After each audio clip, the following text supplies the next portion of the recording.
సిద్ధంగా ఉన్నారు. ఈరోజు ఆంధ్ర రాష్ట్రంలో చూస్తా ఉన్న పరిస్థితులు గమనిస్తే, కానీ ఈ సీను వారి వైపు నుంచి చూస్తే ఈ సీను ఎలా కనిపిస్తుంది అంటే జగన్ ఒంటరివాడిలా కనిపిస్తాడు.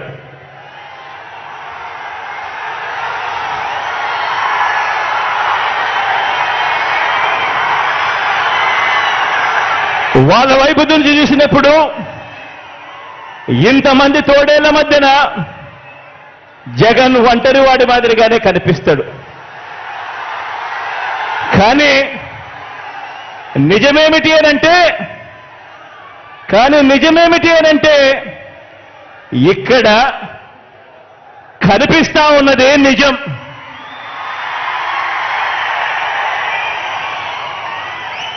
ఇది అసలు సీను. ఇన్ని లక్షల హృదయాలలో, ఇన్ని కోట్ల మంది హృదయాలలో మీ జగన్ మీ గుండెల్లో మీరు స్థానమిచ్చి మీ ఇంటి బిడ్డగా మీ జగన్ మీ గుండెల్లో ఉండడం ఇది నిజం.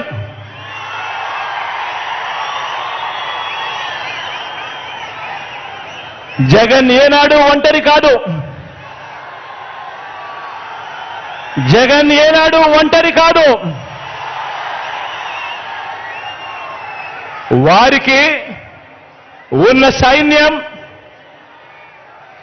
వారి పొత్తులైతే, వారికున్న సైన్యం వారికున్న పొత్తులైతే, వారి ఎల్లో పత్రికలైతే, వారి ఎల్లో టీవీలైతే, నాకున్న తోడేమిటో తెలుసా?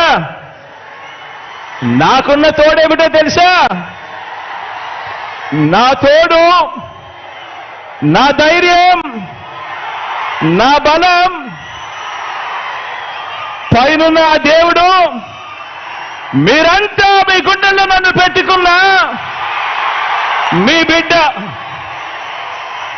ఇది నాకున్న బలం. ఇది నాయకుడి మీద ఉన్న నమ్మకం నుంచి పుట్టి వచ్చిన సైన్యం.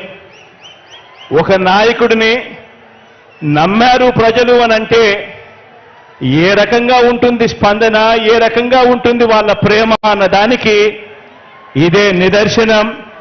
ఇక్కడ కనిపిస్తా ఉన్న నా అక్క చెల్లెమ్మలు, నా అన్నదమ్ములు, నా అవ్వాతాతలు, నా కుటుంబ సైన్యం ఇక్కడే కనిపిస్తుంది.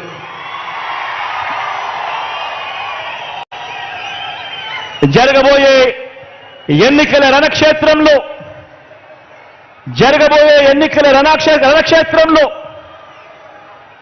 కృష్ణావతారంలో కృష్ణుడి పాత్ర పోషిస్తూ మీరు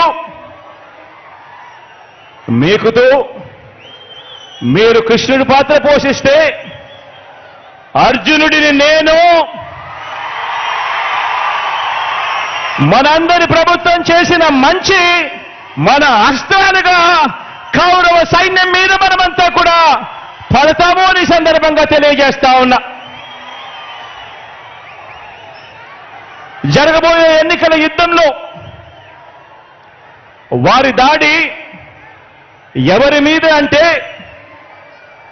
మన సంక్షేమం మీద, మనం చేస్తున్న ప్రతి ఇంటికి మనం చేస్తా ఉన్న మంచి మీద, అభివృద్ధి మీద.